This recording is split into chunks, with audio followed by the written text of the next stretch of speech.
Layla and Angelo's story is one of forbidden love, unbreakable loyalty, and the kind of devotion that changes everything. If you enjoy mafia romance filled with emotion, danger, and heart, consider subscribing to Mafia Heart Whispers. Now let's begin. Layla DeLuca learned early that life could change without warning. One moment, her world was warm and predictable, the smell of coffee in the mornings, her father's familiar footsteps in the hallway. The next, it cracked open, leaving a silence so oppressive it pressed against her chest and made each breath a struggle. She was 9 years old when her father died. Marco DeLuca had kissed her forehead that morning like he always did. He told her to behave for her mother, to finish her homework before dinner, and that he'd see her later. He smelled faintly of soap and cologne. His jacket neatly pressed, his shoes polished to a shine.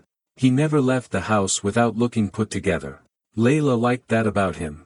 It made her feel safe, as if nothing bad could happen when he looked that way. He worked for the Rossi family.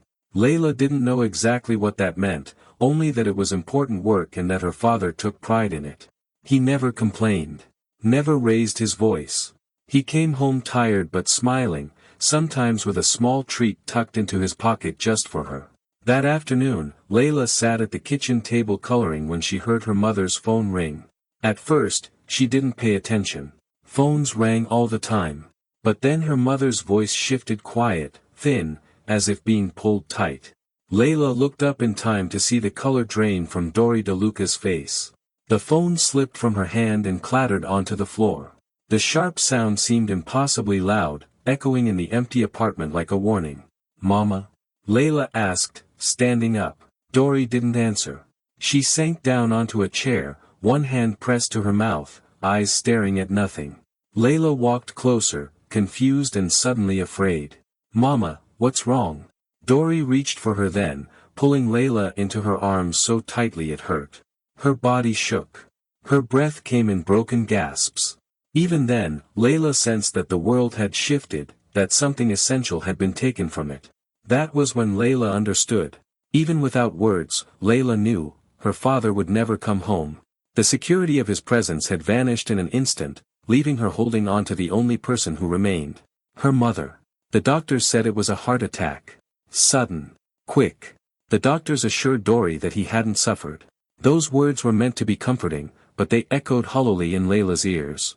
She didn't care how fast it happened. All she knew was that the man who lifted her onto his shoulders, who braided her hair clumsily when her mother was busy, who promised her the world would always be okay, was gone.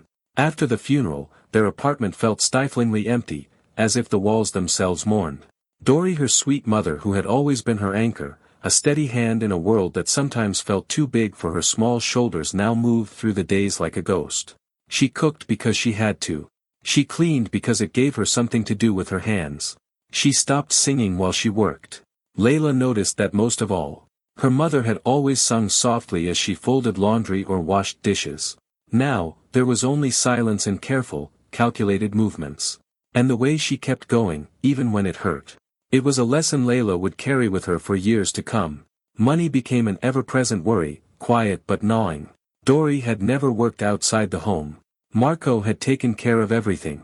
Bills began to stack up on the kitchen counter. Dory read them at night, long after Layla had gone to bed, her face tight with fear, her eyes glistening with tears. 3 weeks after Marco's funeral, a black car pulled up outside their building. Layla watched from the window, her stomach twisting. Men in suits didn't come to places like theirs. Dory saw it too.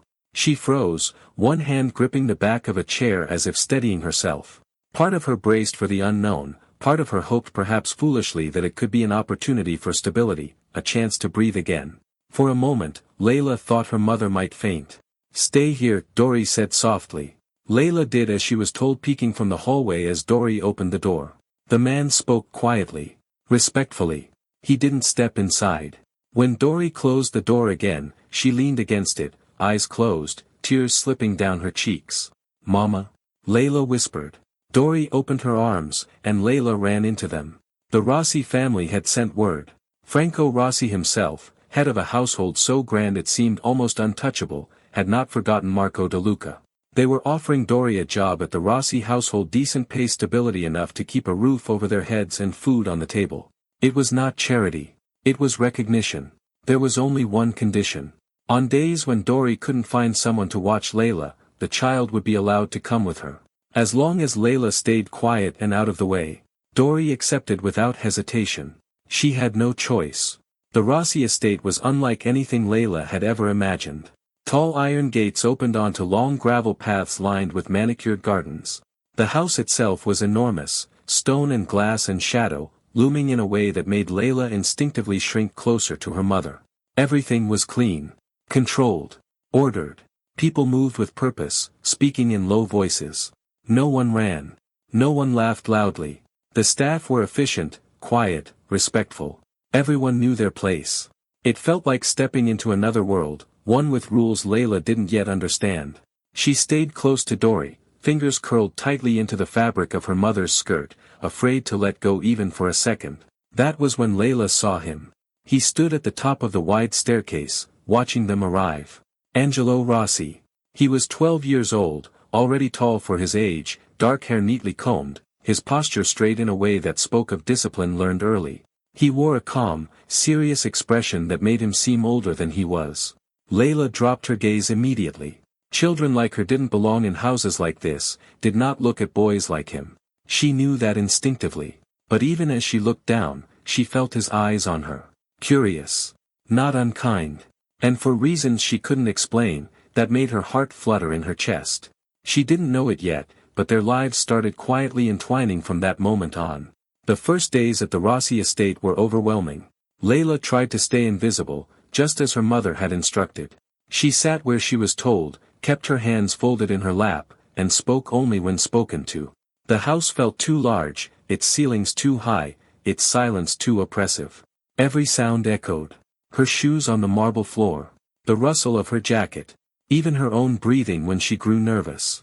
Dory worked steadily, moving from room to room with quiet efficiency. She was kind, tireless, and invisible in the particular way only people who cleaned after others learned to be. She scrubbed marble floors until they shone, polished silver until it reflected chandeliers, cooked when the cooks were short-handed, and even mended when the seamstress was sick. Dory never complained. She smiled politely at the other staff but didn't linger. She wanted to do her job well. She needed this. Soon everyone in the household knew Dory and quietly relied on her. Layla often trailed behind her mother like a little shadow, watching with aching admiration from quiet corners or sitting on folded linens in storage rooms, waiting patiently while Dory finished. Just one more thing. Whenever Dory disappeared into rooms where Layla wasn't allowed, she was instructed to wait. Sometimes that meant sitting on a bench in the garden. Other times, it meant standing quietly in a hallway, staring at paintings that seemed far too expensive. Then there was the laundry room. Sometimes Layla would fall asleep there, curled like a kitten, the smell of detergent and lemon polish in her nose. So the little girl learned quickly where she could go and where she couldn't. The gardens were safe. The laundry room was safe. The kitchen, only if she stayed out of the way. The main rooms, the study, the formal dining room, the upstairs offices were not. Those rooms belonged to power, and power was not meant for children like her. At the end of that first week, Layla scraped her knee. She had been sitting on a stone bench in the garden, swinging her legs and watching ants crawl between cracks in the pavement, when she heard a loud noise, stood up too quickly and slipped. It wasn't a bad fall, but it startled her enough that tears sprang to her eyes before she could stop them. She pressed her hand against her knee and saw blood. Her chest tightened in panic. She wasn't supposed to get hurt here. She wasn't supposed to cause trouble. Trouble meant attention. Attention meant consequences. Layla looked around, heart pounding, unsure what to do. That's going to need cleaning.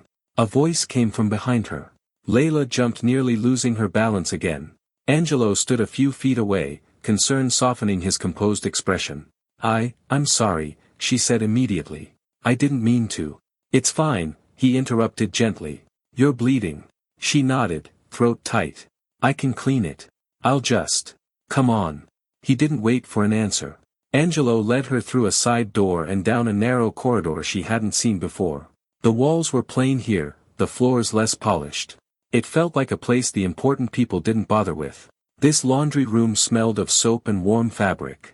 It felt familiar. Safe. Like the places she already knew how to exist in. Machines hummed softly in the background. But Angelo Rossi was not supposed to be in the laundry room. He was the Don's son. He was supposed to be elsewhere in lessons, in the grand rooms filled with voices and power, or out accompanying his father. But Angelo, Layla had observed, had always had a habit of going where he wasn't supposed to. "Sit," Angelo said, pointing to a low bench. Layla obeyed without thinking. He grabbed a clean cloth, wet it in the sink, and knelt in front of her. His movements careful, almost protective. Not rushed. Not annoyed. As if her pain mattered. Layla's eyes widened. "You don't have to do this," she whispered. "I know," he said softly, eyes meeting hers. The sting made her flinch, but his touch was gentle. "There," he said when he finished. "Better." Layla swallowed. "Thank you." He shrugged like it was nothing, but he smiled at her then. A real smile. "What's your name?" he asked, even if he had secretly asked one of the staff the first day she had arrived. "Layla," she answered softly. "I'm Angelo." She knew that already, of course. That became the first of many small, secret rescues. Almost a pattern. Whenever Layla scraped a knee or felt overwhelmed, Angelo seemed to appear. He showed her the quiet corners of the estate, the places where she wouldn't be in anyone's way. He explained the unspoken rules without making her feel stupid for not knowing them. "Don't go into that room," he said once, steering her away from a closed door. "Ever." "Why?" "Because it's not safe for you," he replied simply. She didn't ask again. Angelo never raised his voice. Never spoke down to her. He treated her like she mattered as a friend, never as someone beneath him. That alone made him extraordinary. He became her constant. He saved her desserts by asking the kitchen staff for an extra plate for later, only to slip it into Layla's hands when no one was looking. He distracted his mother, Nina Rossi, when she was in a mood. Layla noticed Nina long before Nina noticed her. The staff stiffened when she entered a room, her heels clicked sharply, her cold voice and cruel words cut to the bone. Nina was beautiful in a way that felt untouchable. Perfect hair. Perfect clothes. Perfect posture. But cold, so cold as a person, and colder still as a mother. And her eyes missed nothing. Layla learned quickly to keep her head down around her. Nina never liked Layla. Or Dory. She tolerated them. Which was worse? Once Nina caught her watching Angelo as he walked past her in the hallway. "Don't stare," Nina snapped. Layla's face burned with shame. "I'm sorry." Angelo's jaw had tightened, but he said nothing. Later that night, Layla found a small pastry waiting for her in the laundry room, wrapped carefully in a napkin, and a note in messy handwriting that simply said, "Ignore her." She ate the dessert slowly, savoring every bite, and felt warmth settle in her chest. And she kept that napkin in a small box containing her treasures. She didn't know why she kept it. Only that it felt important to remember kindness. As months passed, Layla grew more comfortable in the Rossi house. She learned the staff's routines. She learned when it was safe to speak and when silence was expected. She learned that the Rossi family lived by rules that were invisible but absolute. She also learned that Angelo was always watching out for her. If someone spoke sharply to her, he intervened with a distraction. If she looked lost, he appeared beside her without a word. If Nina was in a foul mood, he made sure Layla was nowhere near her path. "You don't belong in her line of fire," he told her once. Layla didn't know what that meant, but she nodded anyway. At night, when Dory worked late, Angelo would walk Layla through the gardens, pointing out constellations, telling her stories about nothing and everything. "You're not scared here, are you?" he asked once. She didn't know it yet, but he meant more than the gardens. Layla shook her head. "Good," he said softly. "You shouldn't be."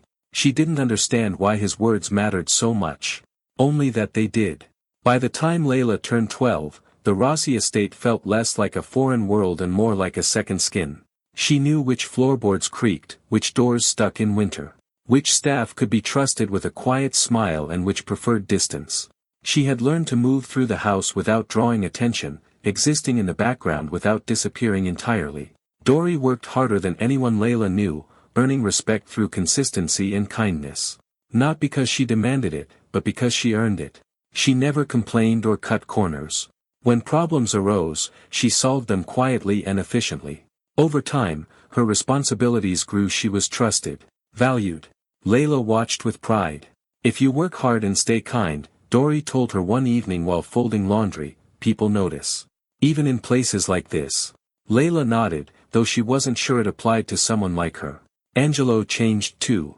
Now 15, the boy who once clean scraped knees carried himself differently. His voice deepened, shoulders broadened, and men in suits addressed him with a respect that felt heavier than his years, as if expectations had settled onto him long before he was ready. Layla saw the weight settle on him long before he ever spoke of it. They spent time together when they could, late afternoons in the gardens, quiet walks through the estate's far corners. Sometimes they talked, sometimes silence was enough. Layla liked being with him in those quiet moments. It never felt empty, only comfortable. One summer evening, they lay on the grass watching the sky turn shades of pink and gold. "Do you ever want to leave?" Layla asked suddenly. Angelo turned his head toward her. "Leave where?" "Here," she said. "This place. This life." He was quiet for a long moment. "I don't get to choose that," he said finally. Layla swallowed. "I figured. But you," he added. "You could be anything." She laughed softly, a sound without humor. "Not here. Not like you." He frowned. "Why not?" Layla picked at the grass beside her. "I'm just me." Angelo didn't like that answer. He suddenly wanted to lighten the mood. He quickly got up and held his hand out for her to take. She did immediately, no hesitation. They started swaying, a made-up dance, in their own little world. No music. Just the hum of insects and the distant glow of the house. Just the two of them. Angelo held awkwardly. "Like this?" he asked. Layla laughed softly. "I think so." They moved slowly, shyly, their breaths loud in the quiet. Her head fit perfectly against his chest. His heartbeat was steady and strong, protective. This was her first dance. His too. They kissed for the first time weeks later.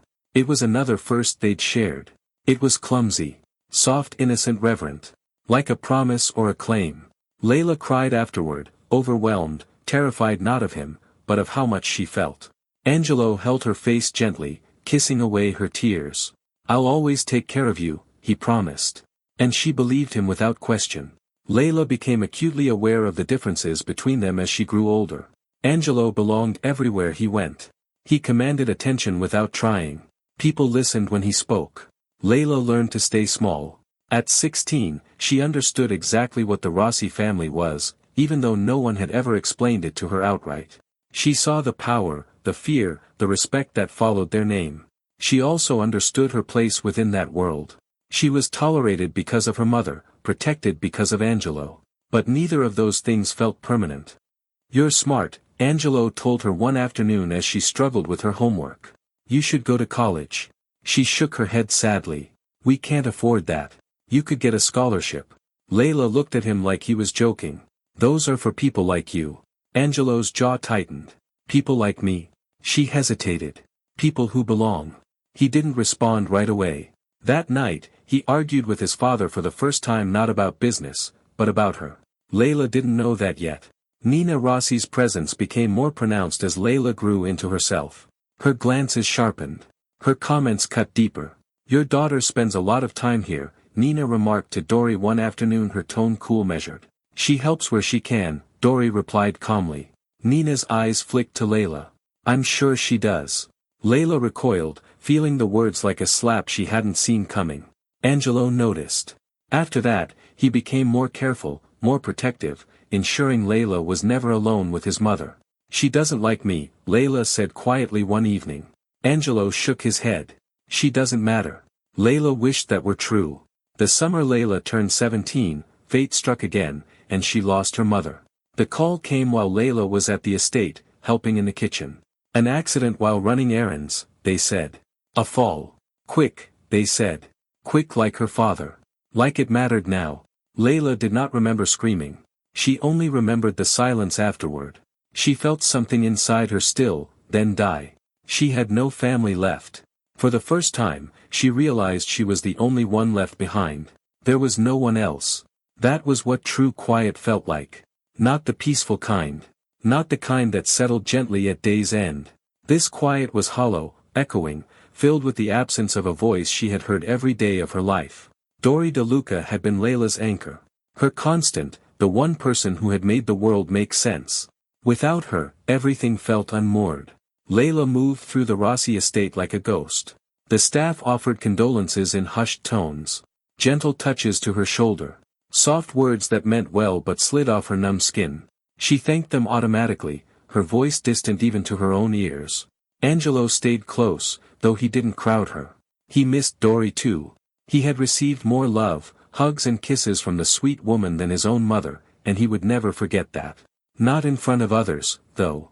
Behind closed doors, when it was just the three of them. Then, Dory didn't treat him like the boss's son. No, she would wink at him lovingly and bring him into her arms along with Layla, maybe because she knew he loved her daughter too. What neither Angelo nor Layla realized was that Dory knew everything. She noticed how Angelo watched Layla like the world sharpened when she entered a room. How he positioned himself subtly between Layla and raised voices.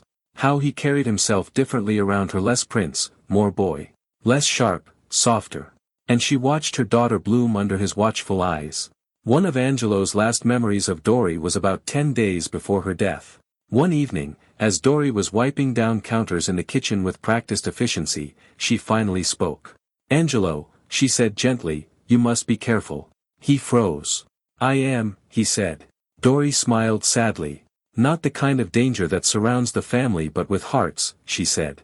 He looked at Layla, laughing softly at something a cook had said, crumbs on her fingers, eyes bright. "I'm not hurting her," he said. I know," Dory replied. "But the world might." Angelo didn't like that answer. He spent the rest of the night restless, staring at his ceiling, thinking of ways to build walls around Layla high enough to keep everything else out. Because if anything hurt her, he would burn the world down around them. Now he felt helpless. All he could do was walk beside her through the gardens without speaking. Sit across from her during meals she barely touched. Watch her carefully, as if afraid she might disappear if he blinked too long. One evening, she broke. They were in the laundry room, the same place where he had cleaned her scraped knees years earlier. The smell of soap filled the air, comforting and familiar. "She's really gone," Layla whispered, her voice shaking. Angelo nodded. "I know. I don't have anyone else," she said. "You have me," he replied, without hesitation. She looked at him then, really looked at him, and something inside her cracked wide open. She cried until her chest hurt, until her eyes burned. Angelo held her the entire time, his arms steady, his presence unyielding. He held her while she shook, while grief tore through her in sobs that felt endless. "I'm here," he murmured into her hair. "I'm not going anywhere." She believed him. She always believed him. Because he never made empty promises, never promised things he couldn't provide. And right now, he wanted to do more for her. Say more. But he had to be careful. The world around them was not kind to fairy tales. For now, he simply stayed, held her and let her cry. Soon, though, soon. The Rossi estate became her only home. She took a job on the staff shortly after, simple work, modest pay. She didn't ask for more, didn't need it. It felt strange, working in the same house where she had grown up. But she needed structure. Purpose. A way to keep moving. She cleaned. Organized. Assisted where needed. She was good at it. She had learned from the best. The work kept her busy, but it didn't fill the emptiness. At night, she lay awake in her small room, staring at the ceiling, listening to the distant sounds of the estate settling. She missed her mother's voice. Her warmth. The way she used to hum softly before bed. Angelo visited when he could. They talked in whispers, shared quiet meals, found comfort in each other's presence. But there were lines they didn't cross. Not yet. The world around them was changing, and they both felt it. Franco Rossi noticed Layla in ways Nina never did. He observed her quietly from a distance, noting her work ethic, intelligence, and restraint. One afternoon, he called her into his study. Layla stood nervously in front of his desk, hands clasped tightly together. "You finished school," Franco said. "Yes, sir. And now?" She hesitated. "I want to study nursing." Franco regarded her thoughtfully. "Why nursing?" Layla swallowed. "I want to help people. I want to matter." Something unreadable flickered in his eyes. "You'll go," he said after a moment. "On my dime. I'll see to it." Layla stared at him, stunned. "I can't." "You can," Franco interrupted calmly. "And you will." Tears filled her eyes. "Thank you," she whispered. Angelo watched from the doorway, heart pounding. For the first time in a long while, hope stirred. None of them noticed Nina watching from the shadows though. Layla began preparing for her future, classes, long nights of study, a life beyond the estate. And yet, she never truly left. Angelo remained her constant, her protector, her guardian angel. Neither of them knew how fragile their world truly was. But Nina did. And she was watching, plotting. Layla's life settled into a careful rhythm. She studied during the day, often tucked into a quiet corner of the estate where the light was soft and the noise faded. At night, she worked, sometimes helping in the kitchen, sometimes assisting the senior staff, sometimes filling in wherever an extra pair of hands was needed. She didn't complain. She didn't ask for special treatment. She was painfully aware that everything she had now was borrowed. Angelo watched her from the edges of the room, pride and frustration warring inside him. Pride because she was strong. Frustration, because she never asked for help even when she needed it. "You don't have to do everything alone," he told her once. Layla smiled faintly. "I'm used to it." That answer weighed heavy in his chest. As Layla grew older, the way people looked at her changed. Some of the staff began to treat her differently, not unkindly, but with an awareness that hadn't been there before. She was no longer just the quiet child who followed her mother around. She was a young woman now, intelligent, composed, and careful. Nina noticed too. Her comments became sharper, more pointed. Her smile thinner, more forced. She wore elegance like armor and cruelty like perfume. After all, she had never approved of Layla. Not her background. Not her mother. Not her place. She tolerated her barely the way one tolerates a stain that hasn't yet been scrubbed out. "You've grown comfortable here," Nina remarked one afternoon, her tone cool. "Comfort can be dangerous." Layla lowered her gaze. "Yes, ma'am." Angelo heard about it later. His jaw tightened. She had no right. Layla shook her head. "It's fine." It wasn't. But Layla had learned that pushing back only drew attention, and attention was dangerous. Despite everything, there were moments of light. Late-night study sessions where Angelo quizzed her and pretended not to understand simple concepts just to make her laugh. Quiet walks through the gardens where they talked about nothing and everything. Long conversations about dreams that felt both impossibly near and painfully distant. "What do you want?" Angelo asked her one night. Layla considered the question carefully. "I want a life that's mine," she said finally. "One where I don't feel like I'm always borrowing space." Angelo didn't answer right away. He wanted to tell her she already belonged. With him. Always. Since the first time he'd seen her as a child. But the truth was more complicated. Franco Rossi's illness began subtly. A missed meeting here. A longer rest there. People whispered. Plans shifted. Angelo's training intensified. The expectations grew heavier. Layla saw the strain in him, the way his shoulders tensed, the way his smile sometimes didn't quite reach his eyes. Responsibilities pressed in from all sides. Meetings. Expectations. A future already mapped. Layla felt herself standing at the edge of it, unsure if she was meant to step forward or step away. She wanted to help, but she didn't know how. "You're doing enough just by being here," Angelo told her when she voiced that concern. Sometimes, late at night, she lay awake in her small room and stared at the ceiling, heart aching with love and fear tangled together. She loved him. And she knew he loved her back. But love didn't erase difference. Didn't erase bloodlines. Didn't erase the woman who watched her with cold calculation from across polished rooms. Layla never told Angelo how small she sometimes felt. How unworthy. How afraid. She didn't want to be his burden, not when the weight of his world already pressed down on him. She didn't know yet that she was already his anchor. On the night before Layla started her first semester of nursing classes, Angelo walked her to the edge of the gardens. She had moved into the small apartment Angelo had bought for them, a place of their own where she could study and be safe, though he could only visit for a few nights a week. "You'll be great," he said quietly. She smiled, nervous but excited. "I hope so." He hesitated, then reached for her hand. She squeezed his fingers gently. Neither of them spoke. There was an unspoken understanding between them. They were no longer children. But they weren't free either. Every moment together felt precious. Stolen. Fragile. But it was Layla who always secretly wondered how long it could last. She didn't say anything else. Not yet. They were standing on the edge of something new, unaware of how hard fate would soon push back. The Rossi estate was alive with quiet power, the kind that moved beneath the surface like water beneath ice. Throughout the years, Layla had grown used to the rhythms of the house, the hushed conversations in the hallways, the soft clinking of silver, the careful steps of staff who moved as though gliding, not walking. Every sound, every movement carried meaning and weight. She had always understood that life in the Rossi home came with rules spoken and unspoken, but only now, as she reached adulthood, did she fully comprehend how far-reaching those rules were. Every glance could be interpreted, every silence noted. She had learned to be careful, to watch and listen, and to place herself strategically in the background, observing without drawing attention.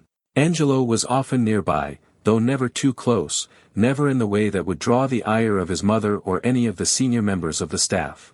He moved like a shadow within the house, calm, precise, the heir apparent already carrying himself with the authority of a man decades older. And yet, when he looked at her, there was a softness, a warmth that contradicted the cold steel the family required him to wield. "Layla," he said one evening, voice low as they walked past the private gardens, "you know how to read people well. But the Rossi way is more than just reading, it's seeing what others won't show and predicting their next move." She tilted her head. "I've seen enough to know that you'll see what's coming before the rest of us." He allowed a small smile. "Perhaps. But even I sometimes miscalculate, and when I do, I need people I can trust, people like you." The compliment should have been simple, straightforward. But in the Rossi world, trust was a currency more valuable than gold. And to be trusted by Angelo Rossi, to be seen as someone indispensable, carried both honor and burden. Layla had spent countless afternoons watching her father work in the service of the Rossi family. She learned about loyalty, responsibility, and the quiet exertion of power without raising alarms. She remembered how he would vanish to solve problems before they ever reached the dawn, how his absence was always noted but never questioned, and how he had left his family behind to serve something greater than himself. Now, standing at the threshold of her own adulthood, Layla realized that the lessons her father left her were coming alive not in some abstract story from her childhood, but in the living, breathing corridors of the Rossi estate. Every decision Angelo made, every word spoken behind closed doors, carried consequences she was only beginning to grasp. That evening, after her study session ended, she wandered into the main hall where Franco Rossi and his advisors were gathered. The Don's presence alone changed the air, filling it with a gravity that made it impossible for anyone to act casually. Layla remained in the shadows, a silent observer, taking in the discussions, the measured hand gestures, the subtle nods that signaled approval or disapproval without a word. Angelo caught her eye from across the room. His glance was sharp, commanding but also protective. In that instant, Layla felt the invisible thread that had connected them since childhood, the silent understanding that no matter the power or danger that swirled around them, they would navigate it together. Later, alone in the quiet of the small study near the west wing, she allowed herself a moment to breathe, to daydream. She smiled softly, imagining them always side by side, a shared future that felt both impossibly far and urgently near. The estate was quiet now, yet Layla felt the pulse of life within its walls, the murmured instructions, the careful monitoring of every task, the subtle surveillance of the Don's family and staff. She understood more clearly than ever that her place in this world was precarious, yet meaningful. Angelo appeared at the study doorway without a sound, as though he had stepped from one shadow into another. "Studying again?" he asked, voice gentle but firm. She nodded. "I want to be ready for school. And for life." He moved closer, careful not to touch her, yet the closeness was comforting. "You are ready," he said simply. "And when the time comes, we'll face everything together. But remember, Layla, the world of the Rossi family is not the world you've known. There are shadows here that even I cannot always control." She met his eyes, unwavering. "I'm not afraid." His hand brushed briefly against hers, a silent affirmation. "You will be safe. I promise you that." Yet even as he spoke, Layla felt the weight of inevitability pressing in. The world of power and privilege, of danger and secrecy, had begun to encroach on their lives. Every whispered plan, every careful movement of the Don and his lieutenants, was a reminder that love in this household was a delicate, fragile thing. And while she cherished every stolen smile and every shared glance with Angelo, she understood that the true test of loyalty and courage was just beginning. In the shadows, where servants moved like quiet specters and the Don's decisions rippled silently through the household, Layla made her vow. She would survive. She would endure. And she would be there, steadfast, by Angelo's side, through whatever storms were coming. Because even in a house ruled by fear, and even under the looming weight of the Rossi legacy, some things could not be broken. Not the bond they shared. Not the silent promises of love. Not the dreams they wanted to fulfill. Not them. The apartment was quiet. Only the soft hum of the refrigerator, the occasional creak of the floorboards, and the distant, muted buzz of the street lamp outside punctuated the stillness. Layla moved slowly, almost deliberately, letting her fingers brush along the edges of furniture, the smooth surface of the counters, the small imperfections of the rug in the living room. Every texture, every detail, felt new yet strangely familiar. She had spent less than a year here, but the apartment had already become a home. She had moved out of the estate when her nursing classes had begun, only returning at weekends to work. Her original plan was to move in with 3 roommates in a small shared house half an hour away from school. But Angelo had insisted she move even closer to campus, reasoning that commuting that far every day was unsafe, inefficient, and unnecessary. So, he had bought this beautiful apartment. Layla had hesitated at first. Pride, worry, fear of appearing as though she were taking advantage of him, it had all tugged at her heart, but Angelo had gently reminded her. "This is for us," he said, voice low and firm. "You're not taking anything I'm offering with my whole heart. We're building a life here. And I want you to have security." He had been right. The apartment, though small, was theirs. Every corner carried memories of their shared decision-making. Arguing over paint colors online, debating the softness of different couch fabrics, teasing over lamps and side tables, laughing at their inability to agree on even the smallest details. Angelo had insisted on an armchair big enough to take up a corner of the room. When he had first seen it online, he had faked a bad British accent and called it a throne fit for a man of taste. Or an old man who likes his naps. He finally called it Grandpa Central. It was actually just a recliner with massage features and a cup holder for his late-night coffee. Layla had rolled her eyes but laughed along, secretly loving how he could make even a simple chair feel like a part of their shared life. She wandered to the living room, pausing to trace the petals of fresh roses in a delicate vase, her angel's weekly offering. The TV had been set up in the corner, angled just so, because he had argued that this way they could watch together without her needing to crane her neck. She smiled softly at the memory, remembering how he had teased her endlessly during their first movie night about her ridiculous blanket fort setup and how she had retaliated by hiding the remote. In the small kitchen, she ran her hands over the counters, remembering the countless late-night study snacks she had prepared for herself, and sometimes for Angelo when he had sneaked over after a long day at the estate. She had been proud when they had set the place up together, clicking through pages of online stores, debating colors for curtains, sofas, and even kitchen chairs, little things that now carried the weight of familiarity. Each object, each choice, seemed to breathe with their shared laughter, their private jokes, their life together. Her thoughts drifted to Dory. How she would have loved to see this apartment, to help Layla set it up, to offer advice on color combinations, to tease Angelo for choosing that ridiculous recliner. Layla imagined her mother leaning against the kitchen counter, shaking her head with a small smile, as she handed Angelo another, helpful suggestion. She could almost hear Dory's soft laughter mingling with Angelo's teasing, their voices overlapping like a memory pressed into the very walls. Moving to the bedroom, Layla gently touched the headboard of the bed they had chosen together, remembering their small arguments over sheets and blankets. She had insisted on soft, neutral tones to help the room feel calm. He had argued for deep, rich colors to make the room grown-up and serious. That had made her laugh until she cried, because at 18 and 21 years old at the time, they really weren't either of these things.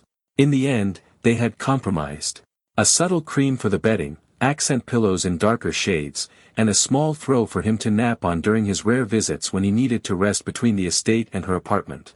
She paused at the window, staring out at the city lights below, the faint traffic, the glimmer of distant neon signs. The apartment was quiet, yet it hummed with life, the life they had quietly built together. She let herself breathe in that calm, letting the small sounds of the building and the city remind her that she was here, that this was hers, that he was too, that they had made something safe, small, and intimate together. And as she wandered back to the living room, she thought again of Angelo. The careful, precise man who had watched over her since childhood, the warm, steady presence who could make even the dullest task feel important, the partner who had made her first apartment not just a collection of furniture, but a home filled with laughter, memories, and tiny victories. She leaned lightly against the wall, eyes closed, allowing the moonlight to wash over her.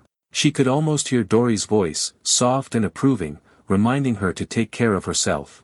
"I wish you could see this, Mom," she whispered, not expecting an answer. "You'd love it. You'd be proud."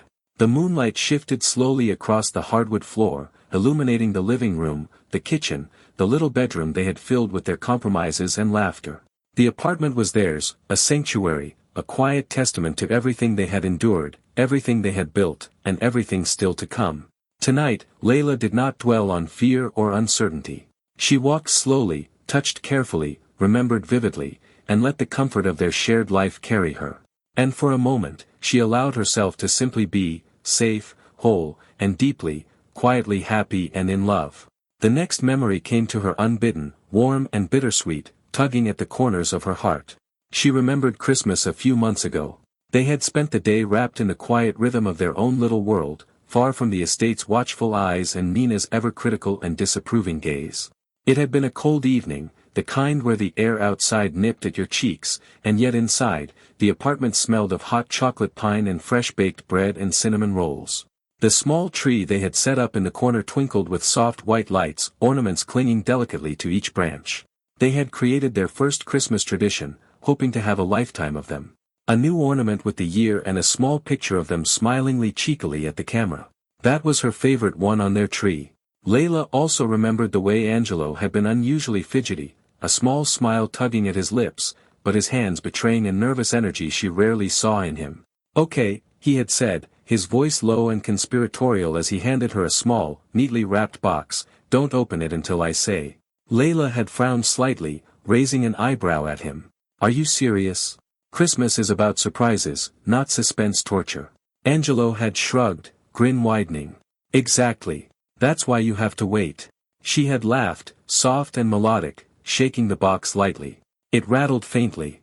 She could feel something delicate inside. Finally, he gave her the signal. A small nod, a soft "now." She untied the ribbon, carefully peeled back the paper, and her breath caught. Inside was a slender silver bracelet, delicate but sturdy, adorned with tiny charms, each one shimmering under the Christmas tree lights. Angelo had knelt slightly, taking her hand in his, letting her wrist rest in his palm. "Each charm," he began softly, "means something. Something important. Something. Us." The first charm she noticed was a small angel, its wings spread delicately. She smiled immediately, remembering a nickname she had given him when they were children.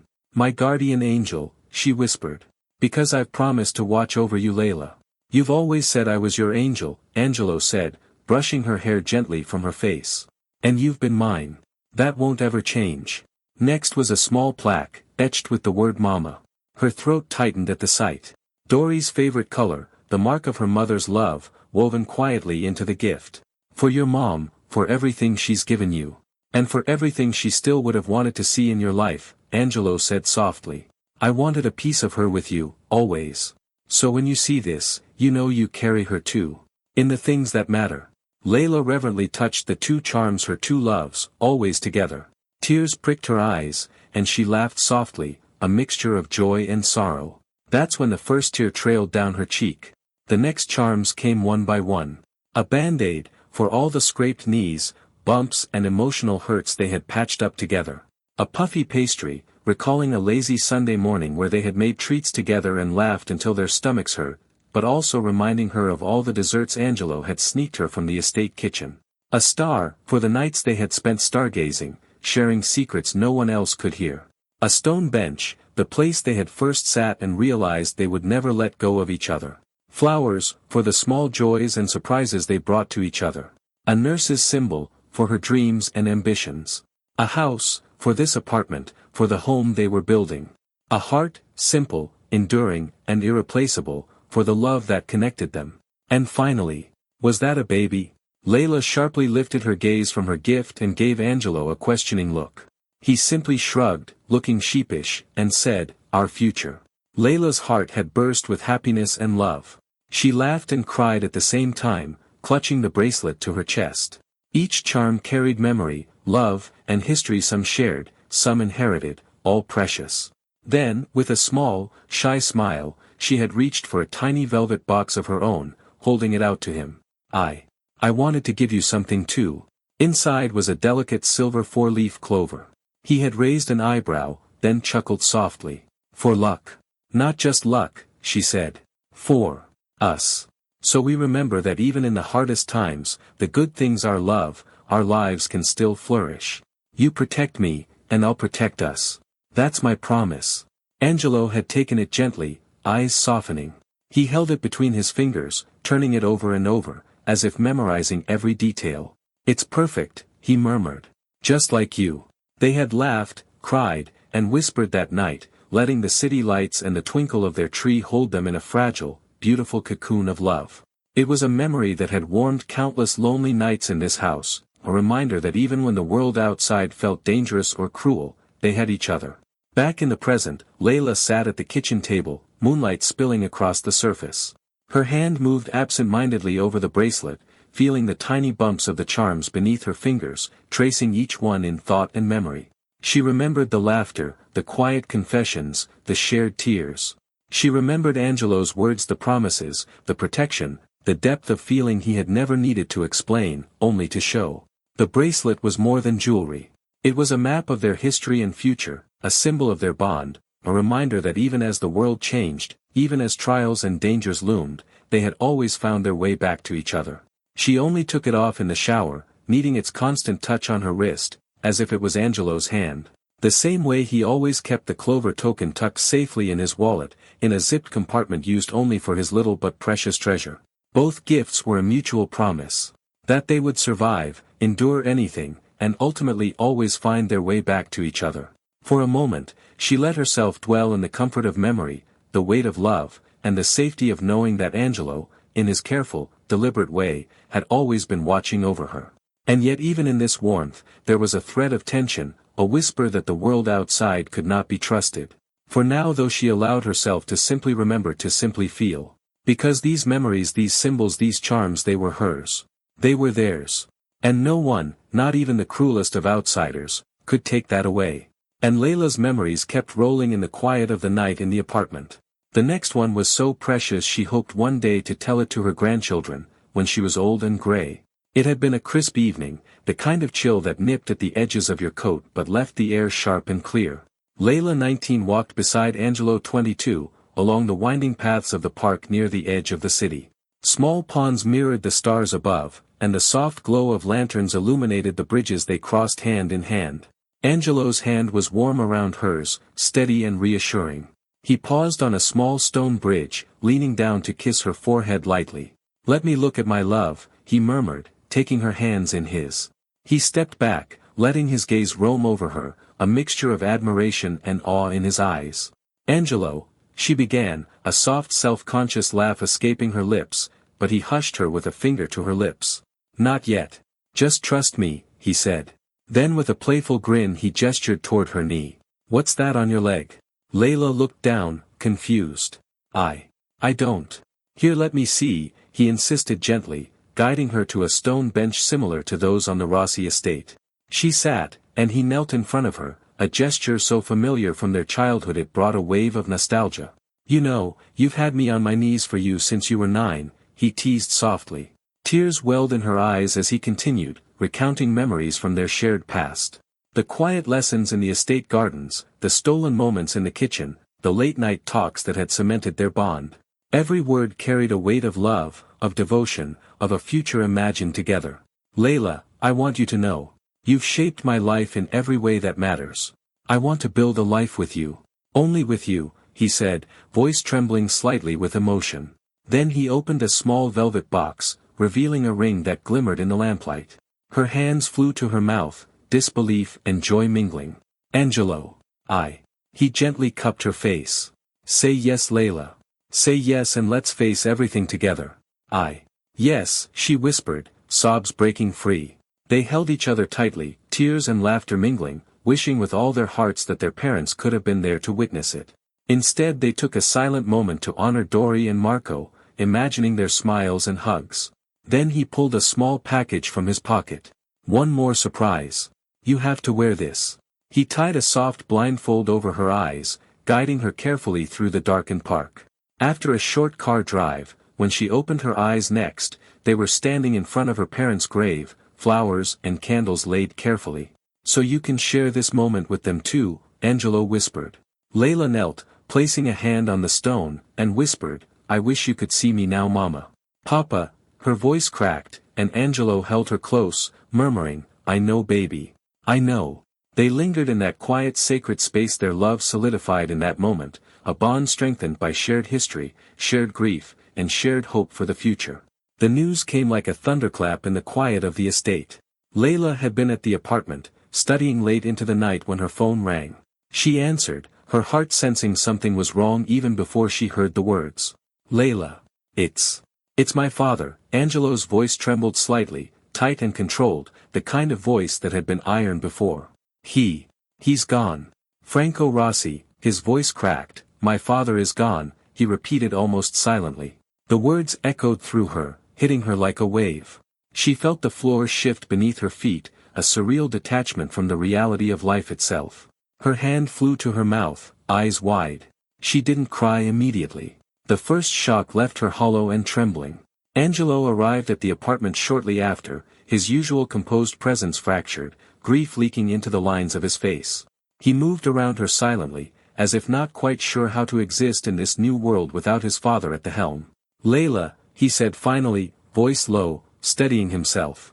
We have to go. It's time." They drove in silence through the city streets, the usual hum of traffic replaced by the heavy weight of mourning. Layla's mind wandered, recalling the man who had shaped not just Angelo's life but her own. Franco Rossi. Stern, commanding, but with a quiet generosity reserved for those he trusted. He had offered her small family of two, Dory and herself, a soft place to land after her own father's sudden death. Layla had always respected him, feared him, and in the same breath admired and been grateful to him. The estate was somber, draped in shadows that even the daylight could not dispel. Staff moved like ghosts, murmuring condolences in hushed, careful tones as though any sound might shatter the fragile stillness. Angelo, now stepping into a role he had been groomed for but never fully prepared to claim, walked with a quiet authority, his grief tempered by the responsibility of leadership. Layla watched him from the side, her chest aching. He was strong, but she saw the cracks, the way his shoulders slumped, the tightness of his jaw, the way his hands clenched and unclenched almost unconsciously. She wished she could remain by his side right now, holding his hand, never letting him go in his moments of grief. She knew, though, that she couldn't. No one really knew how serious their relationship was, that they were already engaged and it had to remain that way for a little while longer. The funeral was held in the family chapel on the estate grounds, dignified and austere. Layla stood at the back alone, never taking her eyes off the back of Angelo's head. She wished again that she could sit by him, offer him a shoulder to lean on, but Nina kept casting angry, venomous glances towards her. As the ceremony unfolded, she allowed herself the briefest glimpses of tears, each one a tribute to the man who had given so much, and to the young man who had been forced to grow up in a single night.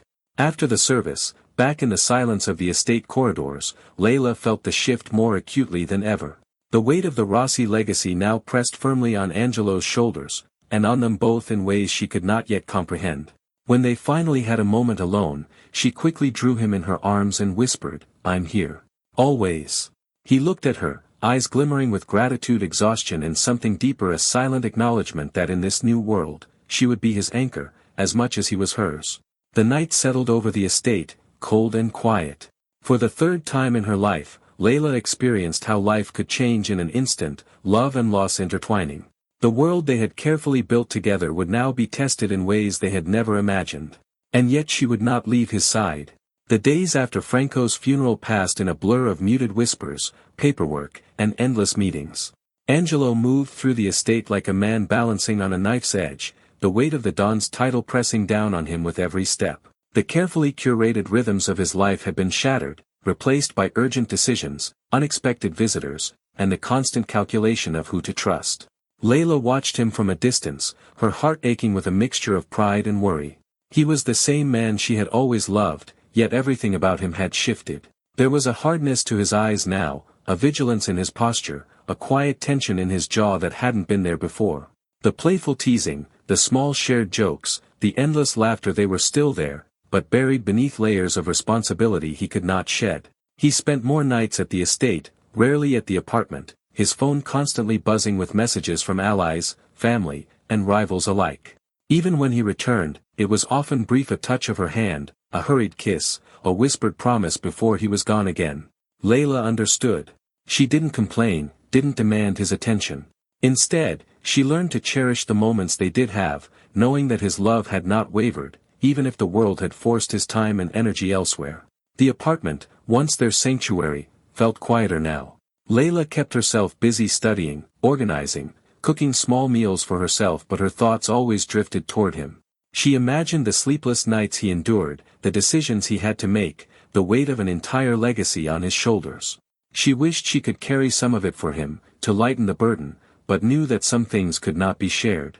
When they were together, it was different. Angelo's touches were more deliberate, more measured, his eyes searching hers for reassurance and grounding. Layla responded with the same care, matching his intensity with quiet strength. She became his anchor in the small ways she could. Preparing a warm meal, leaving a note when he couldn't stay, listening without interruption when he needed to speak. And yet, even in her patience, a quiet ache lingered. The world outside their little life had grown sharper, more demanding. Danger and intrigue circled like shadows beyond the estate walls. They both knew that the life they had carefully built, their apartment, their shared memories, their promises, was now a fragile thing, constantly tested by forces neither could fully control. Still, in the rare fleeting moments when Angelo allowed himself to breathe, when he let go of the armor he now wore daily, they clung to each other with an almost desperate tenderness. It was in those moments that Layla remembered why she had chosen him, why she had trusted him with her heart, and why she would endure whatever came next. Because love, even under siege by grief, duty, and the relentless demands of power, had a resilience all its own. And in this new chapter of their lives, it would have to be enough to carry them through. Nina Rossi sat in the private lounge of her favorite restaurant, the city lights glinting off the polished table surface. She sipped her wine slowly, eyes narrowing as she watched the evening unfold around her. Angelo was her son, yes, but the thought of him tied to Layla, so ordinary, so fragile, nobody that came from nothing, stirred a cold fury deep inside her. That girl would never be Rossi enough. Never. Across from her sat the perfect bride. Alessandra Vieri, daughter of a powerful family with ties spanning several influential circles. She was young, composed, and poised in a way that mirrored Nina herself at that age. Not quite cruel, not yet, but confident, polished, the embodiment of what Nina had always imagined for her son. Alessandra's smile was polite, but practiced, a hint of ambition beneath her flawless exterior. Nina almost purred inwardly. This one would do. She would become putty in her hands. And through her, she could control her son. Angelo, Nina's voice carried a faint edge as she turned to him when he arrived, punctual as ever. You came. He nodded, masking his tension with his usual controlled calm. He had learned quickly that dealing with his mother required precision, patience, and an unyielding presence. They exchanged formal pleasantries, but Nina could not resist a subtle jab. It's rare for us to have time alone, now that your responsibilities, she trailed off, feigning fragility. I miss you, Angelo. Ever since your father passed. Angelo's eyes flicked to her briefly, sharp, calculating. I know, mother. He did not offer the reassurance she sought. Nina glanced at Alessandra, and with a small, almost imperceptible nod, introduced them. Angelo, this is Alessandra. I thought you might like to meet her. The girl's manners were flawless, her smile polite but controlled. She spoke with measured charm, easy confidence. Yet Angelo saw it immediately, the reflection of his mother's ambition, her desire for control, her sharp, calculating mind. He recognized the plan before she ever spoke it. Nina wanted him away from Layla. She wanted him to be impressed, distracted, seduced by a version of herself molded into another girl. Angelo remained seated, calm, but his gaze hardened. I understand, mother, he said finally, voice low but firm. But you should also understand something. My future, my life is not up for negotiation. Nina's brow arched, a flicker of uncertainty in her eyes. Angelo leaned forward slightly. I love Layla. Only Layla. That has never changed, and it never will. I am planning my life with her. No one else.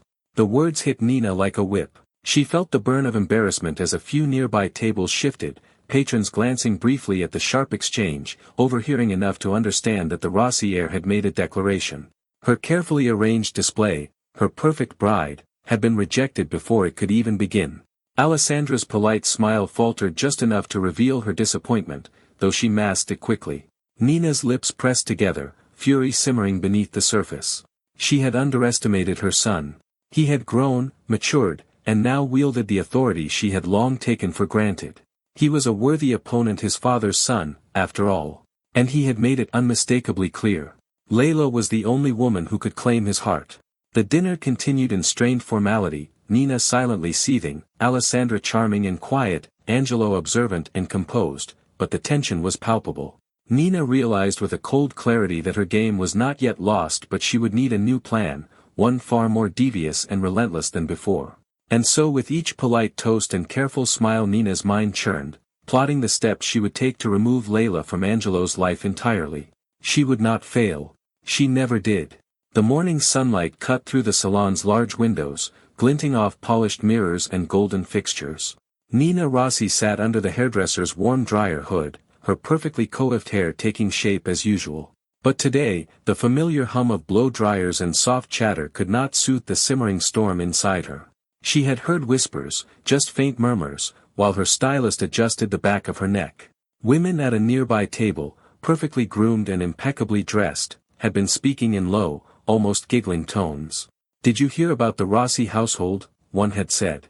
"Apparently the heir's little girlfriend is going to be Queen Bee. A girl from nowhere." Nina's fingers clenched in her lap. Heat rose to her cheeks, but not from embarrassment. This was pure, unrelenting fury. How dare they mock her family? How dare anyone presume to diminish her authority? And yet beneath the anger a spark of opportunity glimmered. The seed had been planted before, at the restaurant with Angelo and the perfect bride, but now the public sneers, however small, had watered it. Nina would act, and she would act decisively. She would remove Layla from Angelo's life entirely. No hesitation, no half measures. By the time she left the salon, her plan had taken full form in her mind. Her sharp heels clicked against the marble floor as she strode to her car, phone already in hand. Orders were given, discreet, precise, untraceable. A team of trusted associates would follow Layla, learn her routines, report every detail back to her. Every moment, every contact, every weak spot. Nothing would escape her notice. And Nina allowed herself a small, cold smile. She had underestimated her son's loyalty once, but that was over. This time, there would be no mistake. Layla would not remain unchallenged, and Nina Rossi never lost. By the time the car rolled through the city streets, her fury had crystallized into purpose. Tonight, she would begin the first moves in a game. Layla had no idea she was playing a game where power, patience, and persistence always won. The world might whisper, mock, or judge. But Nina knew one truth. She would not be denied. Not now. Not ever. Layla moved through the afternoon streets, her mind focused on study notes and errands, unaware of the quiet presence shadowing her steps. At first, she didn't notice the subtle reflections in store windows, the soft shuffle of shoes that matched her pace, the lingering glance from a stranger at the crosswalk. But by the third day, patterns emerged. The same car seemed to pass her street multiple times. The same man lingered near the cafe she frequented. A shiver ran down her spine, though she couldn't pinpoint why. Later that evening, as she returned to the apartment, she sensed it before she saw its slight signs that something was off. The door didn't feel as it should. The small mat had shifted subtly. The apartment, usually a sanctuary, hummed with a quiet wrongness. She hesitated at the threshold, heart picking up its rhythm, intuition pricking at her nerves. Inside nothing was out of place at first glance.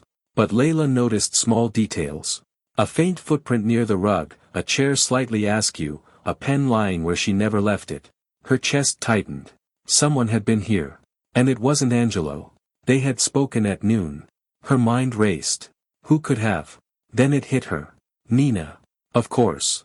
Only Nina would have the reach, the cunning, and the obsession to know everything about her, to watch her quietly, meticulously, like a predator circling prey. Layla swallowed hard. The apartment, once a haven filled with laughter, memories, and tiny victories, now felt exposed, vulnerable. Her sanctuary had been violated, her privacy stripped away. The implication was clear. We can get to you at any time, even under Angelo's protection. And the threat? That was spelled out. This was just the beginning. She moved through the room slowly, touching familiar surfaces, trying to ground herself, her mind already spinning with plans and precautions. Angelo wasn't home. He couldn't be. And yet she knew he would be furious if he discovered Nina's intrusion. More than that, she knew she had to protect herself and the life she suspected was growing quietly within her. As she stood by the window, staring at the city lights below, fear mixed with resolve. Someone was watching. Someone was scheming. And Layla knew deep in her heart that she would have to be smarter, faster, and stronger than ever before. Tonight the apartment was silent. But the war had begun. Across town in the estate, Nina's phone buzzed with an incoming message from an unknown number. She glanced at it. "We have everything. Meeting tomorrow at 10 a.m. Same place." She smiled cruelly, happy with herself. The morning sunlight filtered softly through the kitchen blinds, painting stripes across the counter where Layla had set out a small tray with coffee and breakfast. She moved slowly, her mind still replaying the unease of last night, the silent warning that someone had been inside her apartment. Her hands trembled slightly as she poured a cup of coffee, trying to calm herself, trying to convince herself that the worst was behind her. But then a small thought tugged insistently at the edge of her mind. A late-night unease, a subtle shift in her body. Had it been nothing? Or had it been something? With hesitant fingers, she retrieved a small testing kit from the bathroom drawer. The plastic felt heavier than it should, like the weight of an unknown future pressing into her palms. She hesitated for a heartbeat, breathing shallowly. "It's just information. Nothing more. I can handle whatever it says." She followed the instructions carefully, every movement deliberate. The minutes stretched unbearably. She gripped the edge of the counter, knuckles whitening, and tried not to let fear or hope take over. Then the result. Positive. Layla froze, staring at the tiny symbol that changed everything. Her heart leapt, her stomach dropped, and a rush of emotions collided inside her. Disbelief, awe, joy, terror, and a radiant quiet happiness that warmed every corner of her chest. She placed a hand on her stomach, feeling a protective instinct she hadn't known existed bloom instantly. For a long moment, she simply breathed. The apartment was quiet, the city's hum just outside the windows, and for once, nothing else seemed to matter. This little life, her life, their life was beginning. She smiled softly, tears pricking her eyes, imagining how Angelo would hold her, how he would smile, how he would laugh with relief and happiness when she told him. That thought alone made her heart swell. She carefully set the test into a small box on the kitchen counter, a silent promise and a secret she would share with Angelo at the right moment. For now it was hers to hold, hers to protect. And yet even in her joy she could not ignore the undercurrent of tension, the lingering threat of last night's intrusion. She knew Nina would soon uncover something. She could feel the mother's calculating presence looming over her life even from afar. But for now, Layla allowed herself one quiet, unbroken moment to simply feel. Hope, anticipation, and a love so strong it made her feel untouchable, if only for a few precious minutes. Layla kept looking at the small box containing the test result on the kitchen counter, her hands still trembling from the discovery. She had planned to savor the moment privately, to let the news settle in her mind before sharing it with Angelo, but fate and Nina had other plans. A sudden click at the door made her heart lurch. Before she could react, the door swung open with a force that sent a shiver down her spine. Nina Rossi stepped inside, key in hand, her sharp heels clicking against the hardwood floor. Her eyes, icy and calculating, scanned the apartment with an intensity that made Layla shrink slightly. "So, this is where you hide," Nina murmured softly, her voice a venomous whisper, eyes narrowing. "Your little sanctuary. Charming. But fragile. Just like you." Layla swallowed, summoning courage. "Mrs. Rossi. How did you?" Nina cut her off with a small, dismissive wave. "Details, my dear. I have ways. You really should know by now that nothing in my household escapes my notice." She let her gaze roam over the carefully arranged furniture, the pristine counters, the little details of the apartment that Layla loved so dearly, and immediately found them lacking. "Judging by your reaction, I see I was not mistaken. You thought you could hide. You thought you could escape attention. That you are smarter than me. Pathetic." Layla's chest tightened. She backed toward the kitchen counter instinctively, hoping her presence alone could protect the small, precious secret hidden in the box. Nina's gaze landed there, lingering over the area where the test sat. Her eyes narrowed further, sharp as a blade. Though she did not yet know the contents, the implications swirled quickly in her mind. Layla's hand hovered over the box, instinctively shielding it. With a quick, unexpected lurch, Nina swiped at the box, dropping it on the floor, contents filling out. The sound of the small plastic test hitting the wooden floor echoed in the silence that followed. Nina's voice dropped to a low, dangerous tone. "Tell me, Layla, what do you think you are doing? Trapping my son? Stealing his future before it's even begun?" She advanced closer, threateningly, slowly. She extended her arm and smashed a vase of red roses on the counter with a swift motion, shards scattering across the floor. "Is that thing even his?" Her voice haunting. "You must understand. You are small, insignificant and expendable. And yet, you always seem to think you belong in a world you never earned." Layla's heart raced. I haven't. You will not say a word to him, especially about that. No notes. No messages. No excuses," Nina hissed, voice low and deadly. "I forbid it. And if you dare try, accidents have a way of happening. Look at your mother. Don't be naive, child. Some lessons are learned too late, be smart for once." Layla swallowed hard, trembling but resolute. She realized the confrontation had stripped away all illusions of safety in the apartment.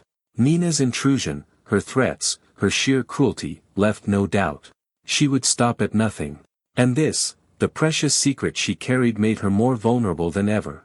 After a tense moment, Nina finally straightened, eyes flashing with fury and satisfaction simultaneously. "Consider this a warning," she said sharply, voice icy. "Next time, it won't be words. You have 3 days. Disappear. Completely. Do not come back. Do not make any kind of contact.